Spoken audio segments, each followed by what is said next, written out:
We are here live at the 2016 Food Tank Summit in Chicago. My name is Alia Dalal. I am a wellness chef here in Chicago, as well as the guest host of Chicago's Best on WGN. I'm doing behind-the-scenes interviews with the panelists and speakers from the summit today, including Jim Slama from FamilyFarmed, who spoke earlier today, or is speaking. About to speak on a panel about the future of food. So Jim, why don't you start off by just telling us a little bit about your organization, FamilyFarmed? Sure. FamilyFarmed's 20 years old, and our mission is to really put good food on every table.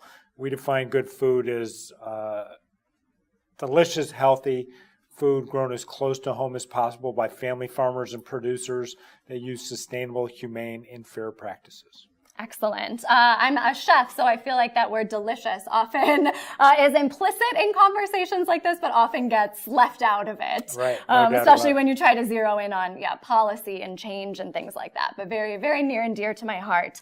So I'd love to know, in the past, if we want to look back 20 years or even 5 or 10, what are some of the big changes that you've seen, maybe things that you've worked for that you've seen come to fruition, having to do with food in our general culture, or that are in motion right now? Sure. Well, almost 13 years ago, we launched the first sustainable local trade show in America. It's now the Good Food Festival and Conference, 3-day event. I got to tell you, when we launched it, people came up to me and said, "Isn't all our food local and sustainable?" And I'm like, no, most of it's from California or Mexico or somewhere not even close to Chicago. So I think that awareness has shifted dramatically in the past 5 or 7 or 10 years. And now people are much more sensitive to the fact that their choices can make a significant impact in both their own health as well as the health of the planet and the health of our society. So I think that's a move definitely in the right direction. Yeah, so looking forward, your panel is about the future of food. And full disclosure, I know Jim from the Good Food Festival, which I worked for a couple years ago.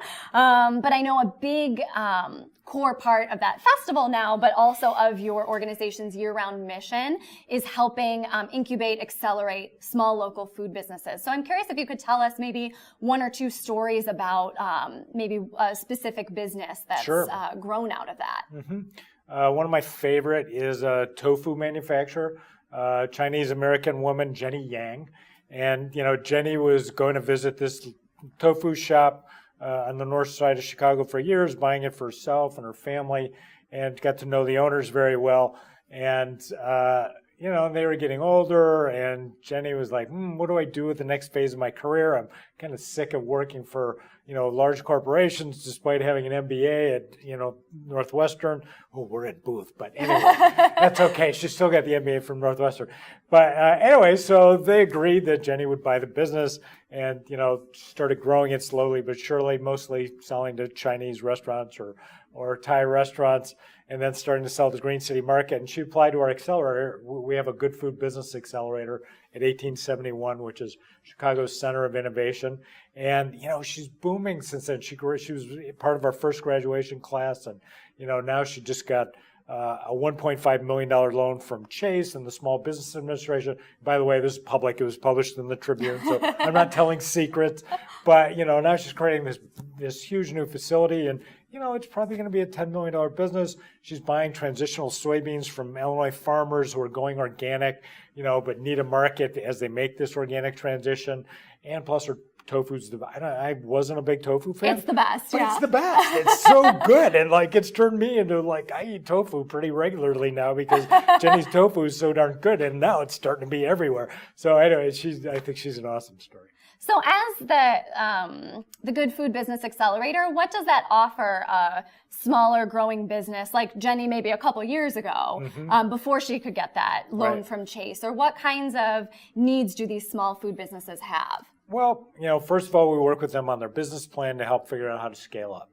Secondly, we connect them with buyers. So Whole Foods is a partner on the accelerator, obviously a very big buyer, and actively engaged in both picking and working with these businesses and eventually getting them shelf space. UNFI, the largest organic distributor, they're also a partner on the accelerator, funder, actively involved. Other distributors are actively involved. Supermarkets, Treasure Island, others, restaurants. So making markets for them and helping them scale up their sales, big part of it. Another huge component is financing. These businesses, once they start growing quickly, they need capital. Oftentimes, traditional banks or venture capitalists or even angel investors won't touch small businesses that aren't super sophisticated. So we've been working with them on their financing strategies, on what their deal is, and then we connect them with money. And the last few years, businesses, both in the Accelerator and others that we've worked with at our financing conference, have raised over $25 million in capital. Wow. So it's like, that's a lot of zeros, but it's also a lot of growth from these businesses. And, and I think we played a pretty important role in that, which is an honor to do. Excellent. Yeah, if you're just joining us now, I'm interviewing Jim Slama behind the scenes here at the Chicago Food Tank Summit. Maybe just one more question for you. Again, kind of going back to this theme of the future of food. Today's whole theme is how we can improve our food system. Family Farm's been around for 20 years. On your 50th anniversary, what would you like the food world to look like? First of all, a lot more transparent. Right now, if it's organic, you kind of know how it's grown. If it's local and you talk to a farmer and, they're honest, they'll tell you how they produce it and, what methods they use and if they match your values. I want all food to match people's values and for people to be able to access it, quite readily. I also want good food and sustainable food and healthy food, especially fruits and vegetables, to be accessible to everybody, not just, people in neighborhoods that have a Whole Foods or a, Mariano's, but, on the south side and on the west side and other places. I want most food to be produced sustainably and organically if possible, because organic sequesters carbon in the soil at very strong levels and also, doesn't use some of the toxic chemicals that are used in conventional agriculture. I want animals to be treated fairly, humanely, with access to the outdoors like nature intended, and eating things that are really good for them and healthy. Or I want, meat-free alternatives to also be available and increasingly moving towards diets that are lower in carbon because, we're living in an age of climate change. It's just going to get worse unless we change it, and we need to change it.